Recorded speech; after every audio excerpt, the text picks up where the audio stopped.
समझ नहीं आ रहा अपने सैलरी इंक्रीमेंट का क्या करूं। बेटा इतना क्या सोच रहा है? अपने म्यूचुअल फंड्स के एसआईपी का टॉप अप करा ले। This is the right time. क्या? समझ में नहीं आया। बेटा इतना क्या सोच रहा है? अपने म्यूचुअल फंड्स का एसआईपी टॉपअप करा ले। This is the right time. अब समझा।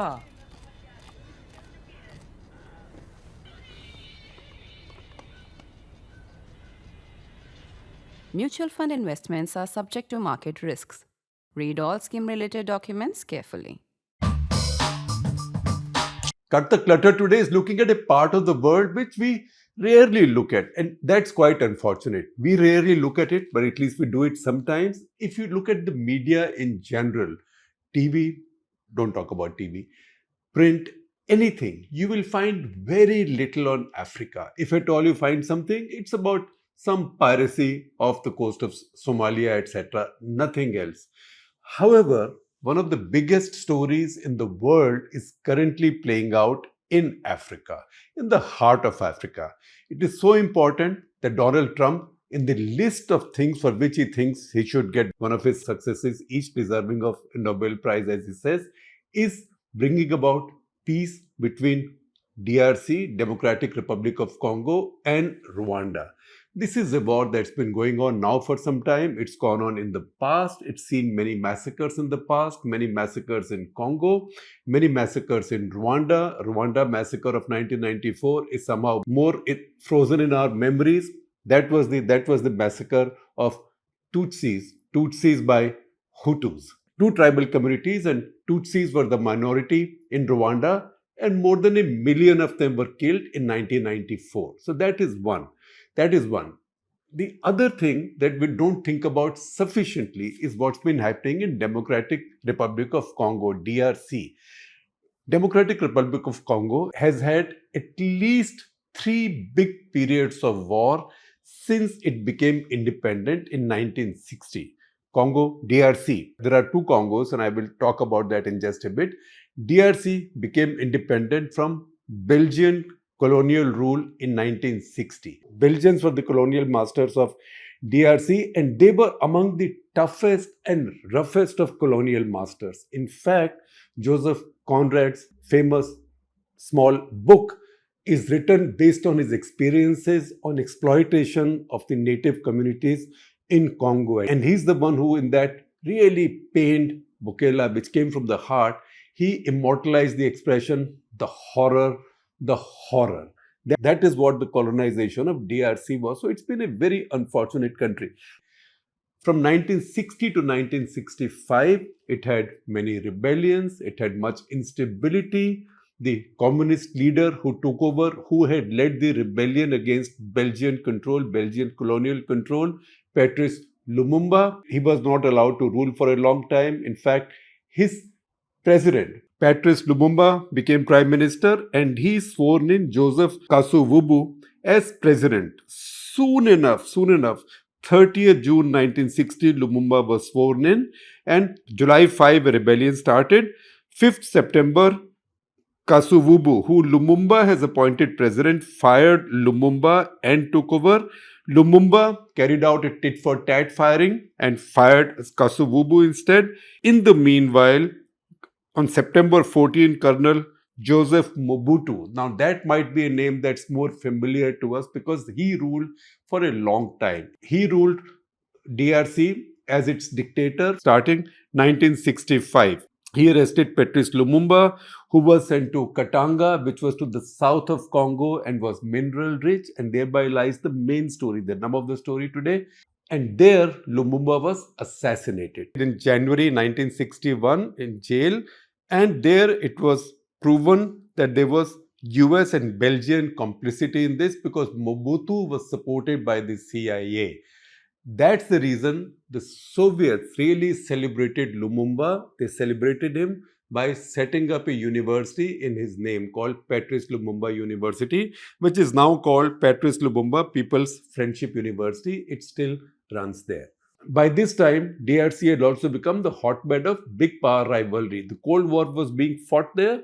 The Soviets were supporting Lumumba and his people, the revolutionaries, the Belgians really ripped DRC inside out. Inside out, not just in the sense of taking out the minerals from there, but also not allowing any elites to come up. In fact, when the Belgians left, DRC had only 16 university graduates, only 16. And among them also this Maramari started.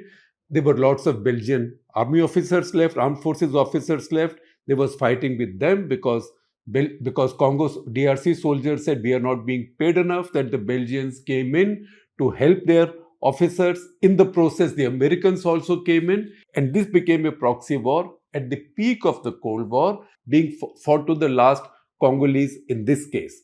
So Americans and the Belgians came from the other side, and Moscow was supporting Lumumba and his people. This fighting went on for 5 years. Then one more round of fighting just after the massacre in Rwanda. And then from 98 to 2003, these are called the first DRC war and the second DRC war. In those two wars, another 6 million people died. Now think of the base of population.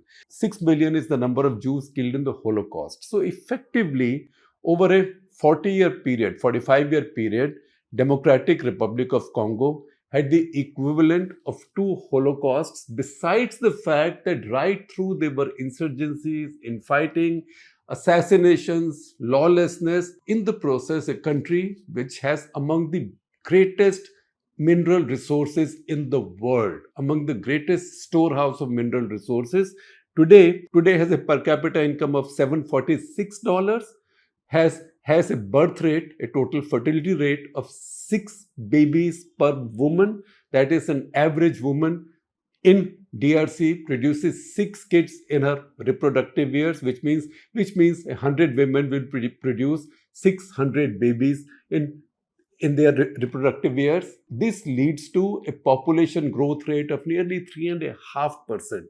Among the highest in the world, probably the highest for a large population. Large population because it's a population of nearly 11.5 crores now. It's not a tiny country.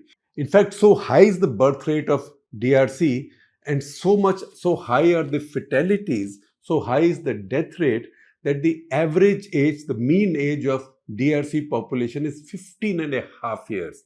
It's among probably the youngest large population in the entire world. It's a result of having the worst of both worlds, a very high birth rate and a very high death rate. It's also a country which in terms of area is about 2/3 the size of India, about 2/3 the size of India, about 7% of India's population. So if India's population density is about 492, 495 per square kilometers, in the case of DRC, it is just 50. It's a very empty country. One consequence of that emptiness is, and this is what plays out to the detriment of DRC and its people, is that its capital, Kinshasa, which used to be called Leopoldville in the past, Mobutu then named it Kinshasa because he was Africanizing the country. After Mobutu took over, he renamed the country. It was Democratic Republic of Congo. He renamed it Zaire. Remember that song In Zaire that commemorated the big famous fight between Muhammad Ali and George Foreman in Kinshasa, Zaire's capital. This was a Johnny Wakelin song, which was very popular at that time. This was 1974. 1971, Mobutu has renamed the country Zaire. Subsequently, after Mobutu, there were no peaceful transitions of power in DRC. The first peaceful transition of power was 2019, when Kabila went out and the new ruler came in. That was the first peaceful transition of power. Never before that. Now, in this country, I told you geography is also its enemy. So the capital of the country, Kinshasa, which used to be Leopoldville, that's on the banks of the Congo River. See the map of DRC. That is one side of DRC. The mineral-rich region is the eastern extreme of DRC. The city that matters there, the key city there is Goma. The distance between Kinshasa and Goma is 2,650 kilometers. It takes about 50 hours of driving time. That is if you're allowed to drive unmolested, because on the way various regions are controlled by different kinds of gangs. It is really a country in deep anarchy with a lot of the resources. So if you want to understand what is resource curse, then come to DRC. DRC is the best example of the resource curse, and we'll come to that in a little while. We'll talk for a moment about what has taken us to DRC right now. What's taken us to DRC is that this war has been going on there, where bands have been coming in along with Rwandan regular army, about 7,000 soldiers of Rwandan regular army, and also some tribal armies, rebels within DRC. They got together, and also the Ugandans joined it. DRC actually asked their Ugandan neighbors to help them, but Ugandans also decided to join in the loot, because Ram Naam ke loot hai, loot sake to loot. Why? Because Tutsi rebels started occupying loosely administered areas where the writ of the government in Kinshasa did not run. They started occupying these areas and mining. The richest mines of the country are in the east, and Kinshasa's writ did not quite run there. So these rebels joined in by the Rwandan army, because Rwandan government now, Kagame's government, is controlled by the Tutsi tribe. They joined in there, and the Ugandans also came in, and they started exploiting the mineral wealth of DRC and selling it globally. So if you look at the data, suddenly Rwanda, Uganda, their gold exports, their cobalt exports, their tantalum exports, all of them went up. Why? Because they were not pulling out of their own soil. They were pulling all of this out of the soil that they, along with Rwandan rebel groups, particularly a group called M23, this rebel group of Tutsis is called M23 because they commemorate in regret an agreement signed on March 23, that's why M23, March 23, 2009, whereby the DRC government had also agreed to absorb a lot of the Tutsi rebels in their army and thereby protect them from Hutus. And they said that DRC government has not kept that promise. That's how they armed themselves, and they were then helped by the Tutsi dominated government in neighboring Rwanda as well. That is how M23 came into being. Now, seeing his country fall apart and also so many of his neighbors then colluding in looting his country's mineral wealth, the president of DRC, that is Felix Tshisekedi, wrote to Donald Trump on February 8. He wrote the usual obsequious stuff that people write to Trump, no different from what Mark Rutte, head of NATO, just wrote to him the other day. He said, "Your election has ushered in global age for America. Our partnership would provide the US with a strategic advantage by securing critical minerals such as cobalt, lithium, copper, tantalum, and in return, he wanted a mutual security pact with the Americans, so Americans will send their forces and defend him." Americans haven't done this. Trump has appointed Masad Boulos, who's the father-in-law of Tiffany, one of his daughters. He's the advisor on Africa affairs to him. Also, other members of his family also have interests in the materials business, in the resources business.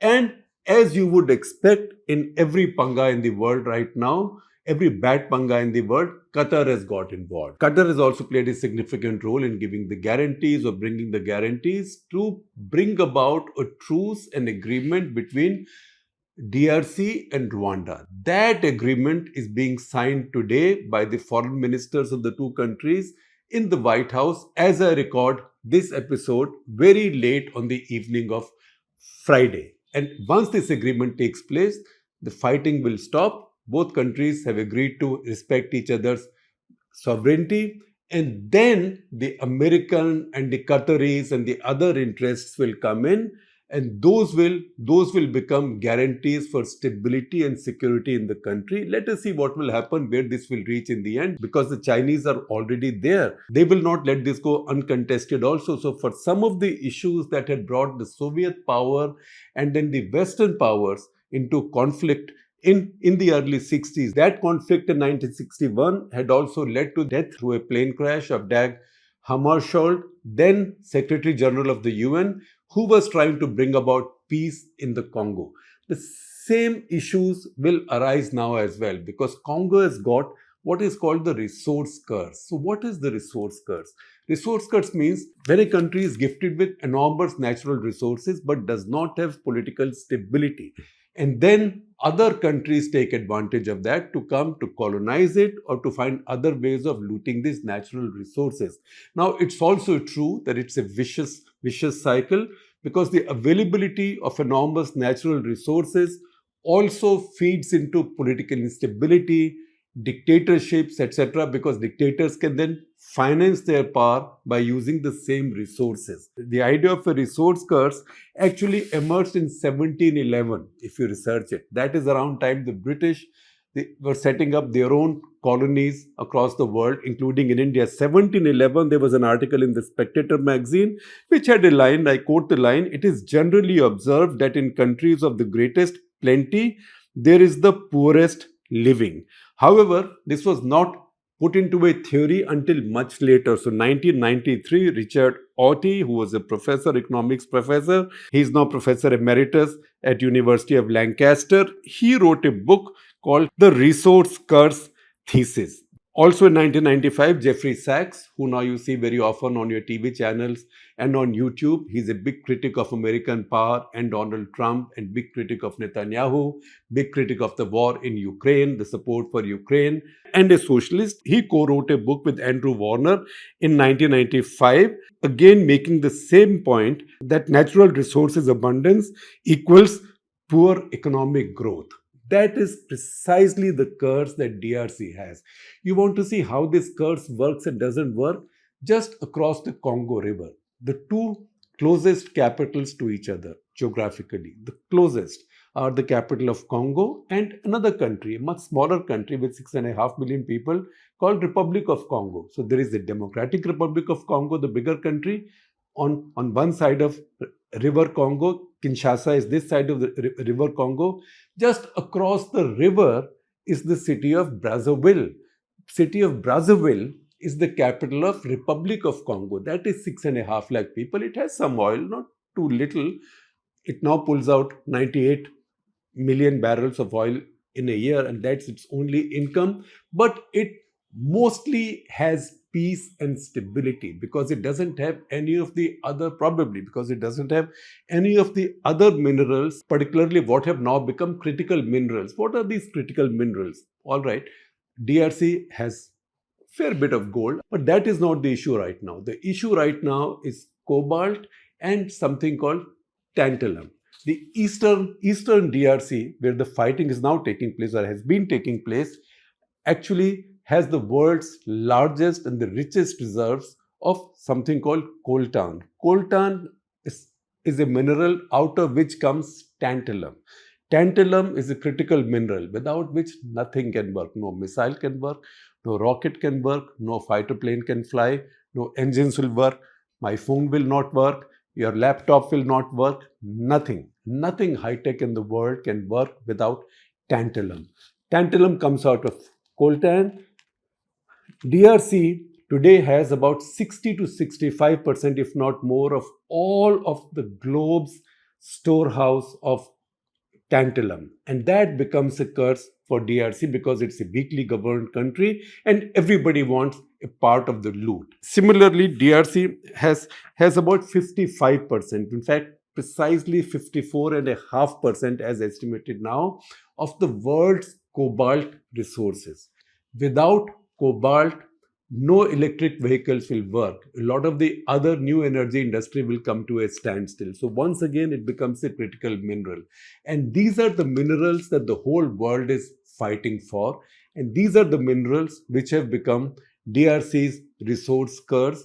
These are the minerals which tell you the difference between the fates of DRC and Republic of Congo, which, by the way, was colonized by the French. So maybe they were not as brutal as the Belgians in this case, but also Republic of Congo was probably blessed in not having this gift from God or maybe this curse from God. That's the reason I said that a look at DRC gives you the exact definition of a resource curse. I don't know how many of you are fans of Frederick Forsyth's writings, his novels. One of his most celebrated novels was Dogs of War, and that was set up on mercenary life in a mythical African country called Zangaro. That could be any of these countries because that story was also about the fight for mineral riches, mineral resources. So that story was also about the resource curse of Africa. 4/6 Zangaro was most likely Equatorial Guinea, a former Spanish colony. DRC, I told you, they've been seeing fighting all of their history. 1960 to 65, I told you they had the left-right fight. By 1961, the UN had reached there, and that UN force in Congo had a very large Indian contingent as well. When I take you this far, I also tell you some stories. That Indian contingent, as part of the UN peacekeeping force, actually participated in a lot of combat because that's when the region of Katanga, which is mineral rich, had broken away from Congo. Katanga is about the south of DRC. They had broken away and there was a fight between the government and the Katangan rebels. Indian forces got involved in real combat and also won some gallantry awards. One of those gallantry awards was actually a Mahavir Chakra won by Wing Commander Padmanabha Gautam. Wing Commander Gautam was a Canberra pilot. Canberra was a light bomber. He then got a bar to his Mahavir Chakra in the 1971 war against Pakistan. And as we talk of Wing Commander Padmanabha Gautam, let me also tell you an interesting fact. He was the father-in-law of prominent editor Raj Changappa, who's currently editorial director in India Today Group. So complex is this history that sometimes it's good to go back, maybe for me also to go back to my stamp album. So if I go back to the stamp album, it has different pages. Congo, Brazzaville, which is today Republic of Congo. The capital is still called Brazzaville. And Congo, Leopoldville. Leopoldville is now Kinshasa. That is now Democratic Republic of Congo. And once again, another neighbor of Congo's, sometimes it's been suspected that they also joined hands with the Rwandans. So there might be a page also, I'll try and look for it, which says Rwanda and Burundi. Because they were one country at some point in history. So this is how Africa has evolved through internal dissensions, fights, breakups, then mergers, and everywhere in all of this mess, big powers have played a role. That's the reason apartheid endured for so long in South Africa, in Zimbabwe. And by the way, even the Germans had colonies in Africa, Namibia, for example. In fact, the division of Africa or African resources took place in 1884-85 in a long series of meetings called the Berlin Conference. And that's where all the European powers participated and carved up Africa amongst themselves. Once again, why did they do it? Because Africa had the resource curse.